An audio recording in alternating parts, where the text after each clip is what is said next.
amount of cash. Is this institution or this department alive? This is the question. Because they're supposed to check all these institutions for the right of the people in the country.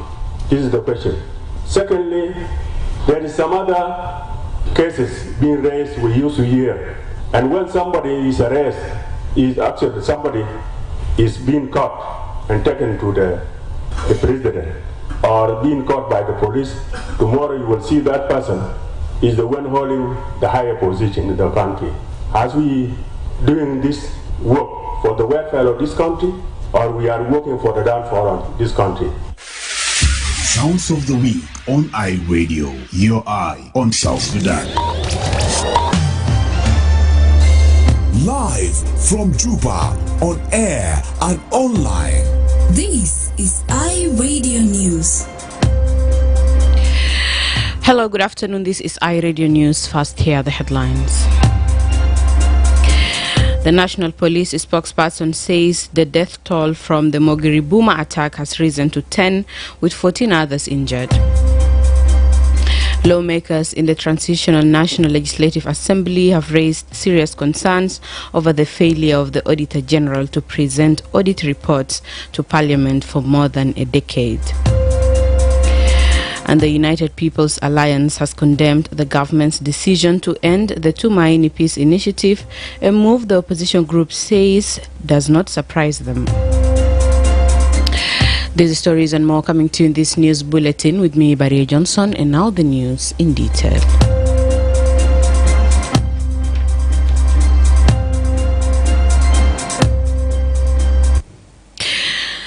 The National Police spokesperson says the death toll from the Mogiri Boma attack has risen to 10, with 14 others injured. Major General James Monday said the incident occurred on the evening of August 5th, 2025, when armed youth stormed a cattle camp guarded by joint forces in Mangalapayam. He said those killed include members of security forces who were guarding the cattle traders. The incident happened the day before yesterday, around 7 p.m. So youth from suspected to be from the Gabor attack, our joint forces that was deployed to protect the Murele cattle traders at Mogiri Boma in Mangala Payam, Juba County. So the attack resulted in 24 casualties, with 10 people dead and 14 wounded. And then a number of cattle were looted, and others were scattered in the bushes, and a small number were caught. So the government sent additional enforcement to the area, and the situation has been controlled. The situation is being controlled, and now the situation in Mogiri is stable now, as I speak. Not yet. General Monday said no arrests have been made so far, but additional security personnel have been deployed to the area. Meanwhile, both Central Equatoria State and the Greater Pibor Administrative Area have condemned the attack. Leon Abe Brown, the State Minister of Local Government and Law Enforcement in Central Equatoria, urged communities to avoid violence and embrace peaceful dialogue. He also stressed the importance of respecting the law and resolving disputes through non-violent means. Lawmakers in the Transitional National Legislative Assembly have raised serious concerns over the failure of the Auditor General to present audit reports to Parliament for more than a decade. The issue was a central point of debate during Wednesday's session as members deliberated on the Audit Chamber Act, Amendment Bill 2022, which aims to repeal a section of the current law. Emmanuel Joseph Akile has more in the following report. The debate is sparked when the chairperson of the Committee on Public Accounts, Honorable Justin Joseph Marona, stated that it is painful to mention that the country is last in the list of the region in the presentation of audit reports to Parliament. It is painful to mention that our country is the last on the list of the region and the continent at large in related to frequent presentation of audit reports to Parliament. This includes reports on the government financial statements for previous fiscal year's budget, performance and compliance audit assurance reports on specialized public projects, debts, oil sector, and environmental audits. By strengthening the National Audit Chamber with the amended legal framework is one step towards the right direction. In the light of the above, I hereby humbly request the August House to deliberate and pass this report of the Joint Committee on Southern Sudan Audit Chamber Act 2011 Amendment Bill 2022 from second reading stage to third and final reading stages. However, speaking during the debate, Honorable Dumai Gatpan Kulang, a member of parliament representing Koch County Unity State under the SPLM, questioned the long delay in the presentation of the Auditor General's reports. He noted that the last report presented to the August House was in 2014. I support the passage of the report to the next stage, but I have a question. I have been in this house for the last 14 years. It was 2014 when the last report came to this house, 2014. So it is now 11 years. I'm asking the presenter, why paying a complete chamber for 11 years without doing the job? We were paying them for what now? The Audit Chamber is mandated to review and report on the financial accountability of government institutions. However, MPs say it has failed to live up to its constitutional mandate. Honorable Gabriel Rorejur, MP from Lake State under National Agenda, also raised concern over the lack of follow-up on the 2014 audit report. According to him, the report was submitted to the Public Accounts Committee but never returned to the floor of Parliament for deliberation. We are just every day talking no salaries because we don't know what's in our budget. We don't know what's in our auditing chamber. The reports, what is the government, the ministries are doing, because they are the ones to be audited. The commissions are the ones to be audited. But now for 11 years or 14 years, we are not seeing any action being done by the auditing chamber.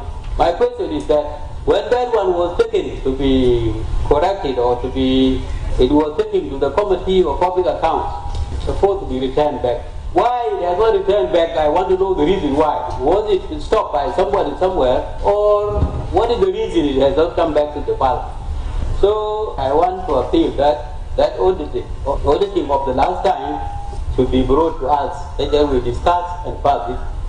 Honorable Gabriel Rorej appealed to the House leadership to bring back the 2014 audit report for discussion and approval, warning that the lack of accountability threatens transparency in public finance management.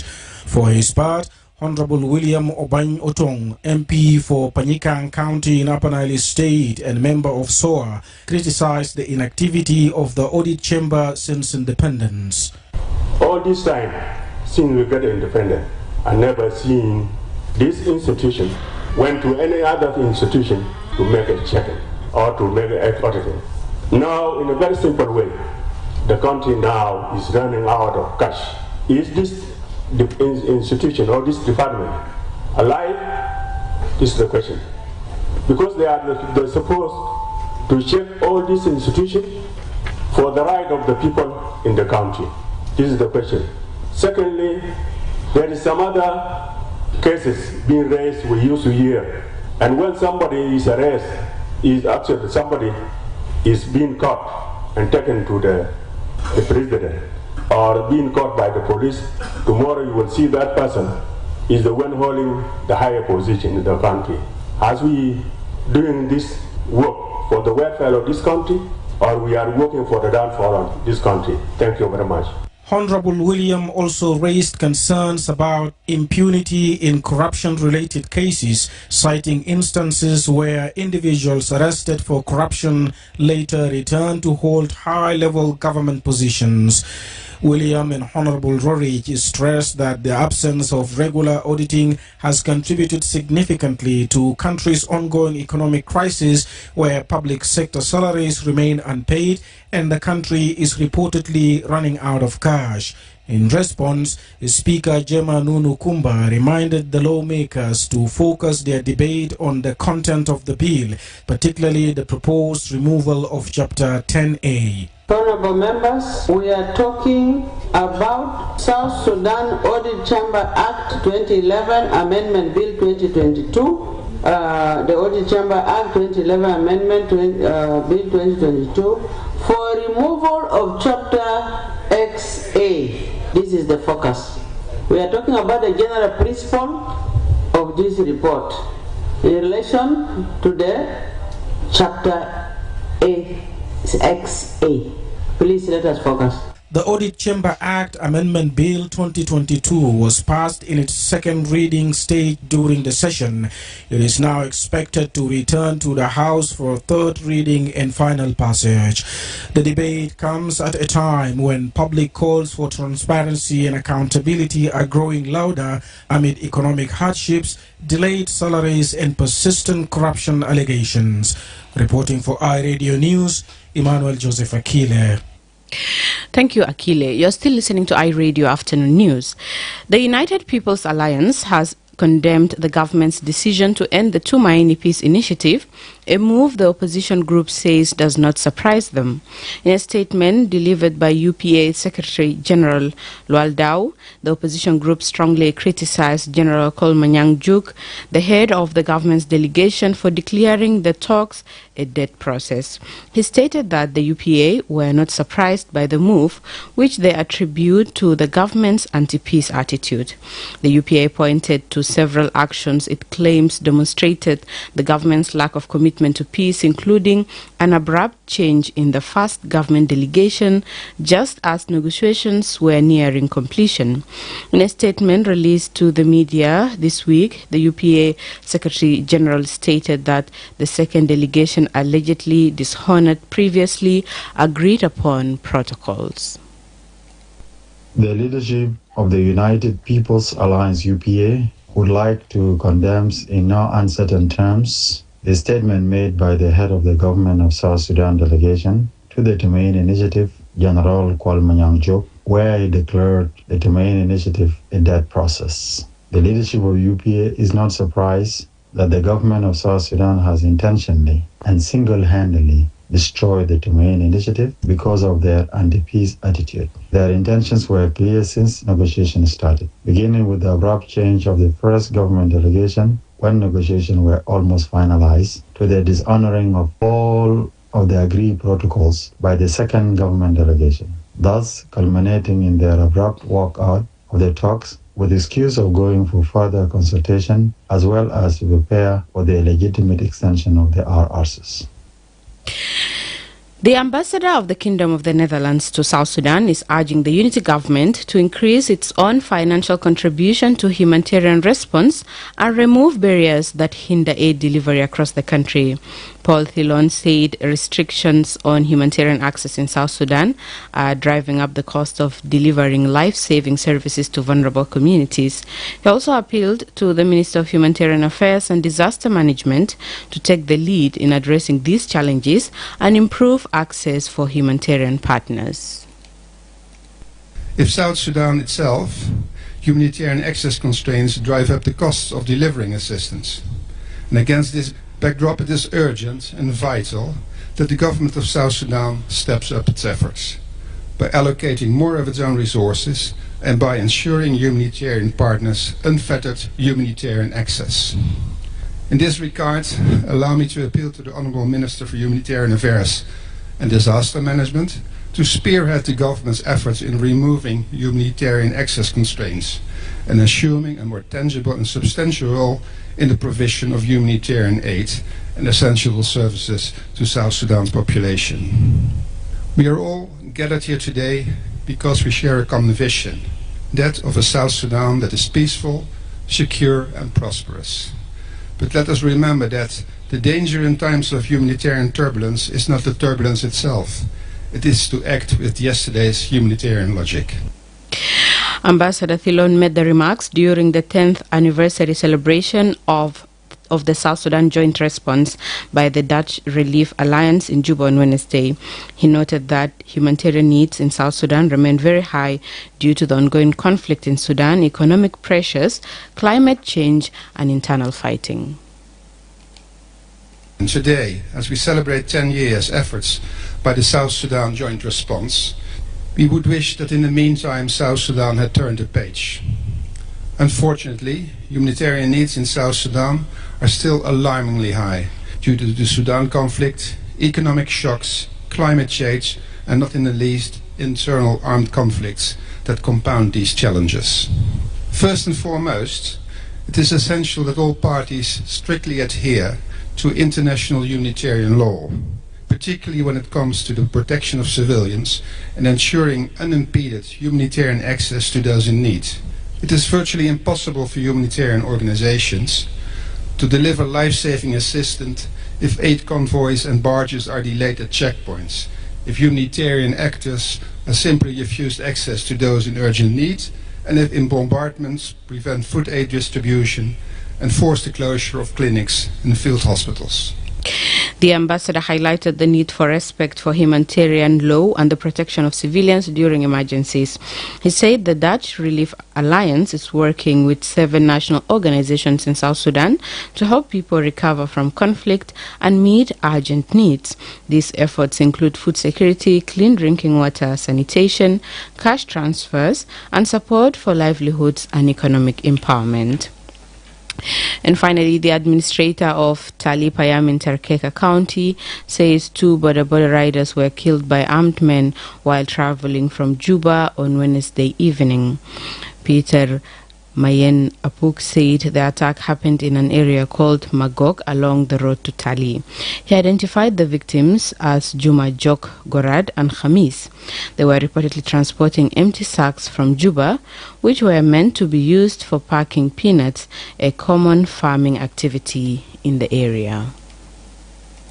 What happened yesterday is that when we were in the meeting with the Honorable Commissioner, and I was informed that the incident happened along Tali and Awara Road, in which 2 people were found dead, killed by unknown people. So these people were killed yesterday. We don't know exactly at what time, and we only get the report that there are people found killed by unknown people. That's the information that we get yesterday, and yesterday we arranged with Commissioner. We can push it to go and bring the bodies of the dead people. The motorcycle were recovered in the bush. The culprit, they took the motorbike. In a distance, the motorcycle was hidden in the bush. So they bring back the motorbike. Up to now, we were still burying the bodies. The 2 bodies brought. Mayen said the killings have left the community in fear. He's appealing to both the state and national governments to deploy security forces to the area to protect civilians. Yes, of course, as an administrator, we need to fight this message that I wanted forces to be deployed in the area, because the area that I'm staying in, there is no forces. There is no forces in the area. Only that I have few policemen who are helping the administration, but we have no forces around. That's the only message that I can give to the state government and to the national government. The latest killings come just a day after a separate violent incident in the same area. On Wednesday, security officials told iRadio that a father and uncle of a bride were killed during a dispute over a marriage arrangement. The incident sparked tensions in Tali, prompting the Commission of Terkeka County to travel to the area in an effort to calm the situation. This is iRadio News, and for the regional and international news, we are joined by my colleague Nyamot Pod. Ghana's Minister of Defense and Environment and 6 other people have died when a military helicopter crashed in the central Ashanti region. Defense Minister Edward Omain Buhama and Environment, Science and Technology Minister Ibrahim Murtala Mohammed, 50 were killed in the crash, which Chief of Staff Julius Debra described as a national tragedy. The Z-9 helicopter carrying 3 crew and 5 passengers came down in a dense forest as it was flying from the capital, Accra, to the town of Obuasi for an event to tackle illegal mining. Elsewhere, U.S. President Donald Trump and Russian President Vladimir Putin have agreed to meet in the coming days, a Kremlin aide has said. It follows Trump saying there was a good chance he could meet his Russian and Ukrainian counterparts together in person very soon to discuss ending the war in Ukraine. Trump's deadline for Russia to agree a ceasefire in Ukraine or face more sweeping sanctions is due to expire on Friday. Finally, Myanmar's figurehead president who came to power after a 2021 coup, Min Siu, has died, the Southeast Asian nation's military leader said. Before his death, Min Siu had been on medical leave for over a year due to declining health. Junta leader Min Aung Hlaing has been performing Min Siu's largely ceremonial duties since July 2021.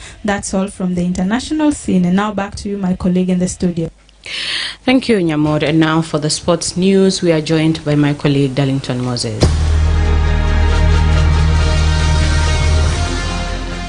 Thank you so much, Baria Johnson. Now let's take a look at the latest sports headlines from around the world.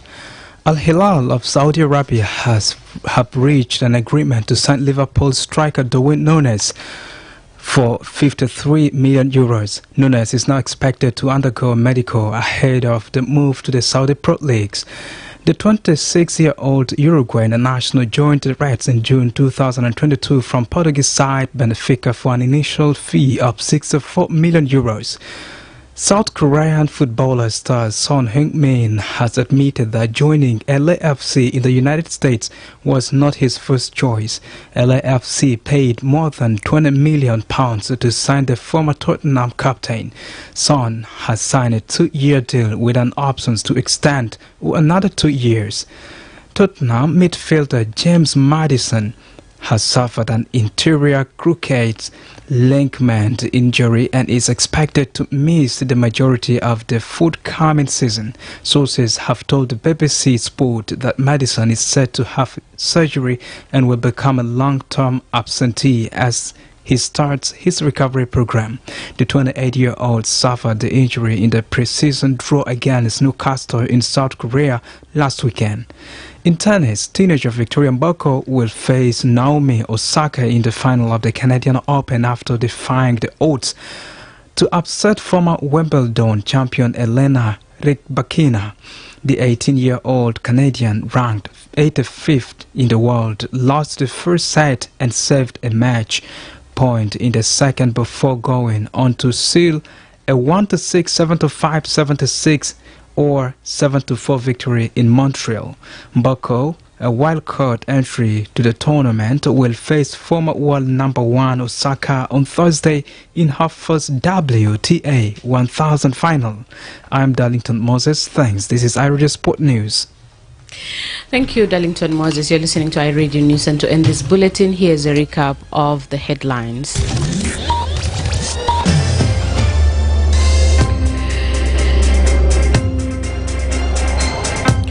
The National Police spokesperson says the death toll from the Mogiri Buma attack has risen to 10 with 14 others injured. Lawmakers in the Transitional National Legislative Assembly have raised serious concerns over the failure of the Auditor General to present audit reports to Parliament for more than a decade. And the United People's Alliance has condemned the government's decision to end the Tumaini Peace Initiative, a move the opposition group says does not surprise them. That's the end of iRadio Afternoon News. If there is a story or an event you would like iRadio to cover or report about, please send us a text message on +21 1925 7870. It's also our WhatsApp number. Follow us on X at iRadio Juba, like our Facebook page iRadio, subscribe to our YouTube channel at iRadio South Sudan. You can also visit our website and listen to us online at www.iradio.org. Stay tuned for the news in Arabic at 1:30. I am Baria Johnson. Thank you for listening.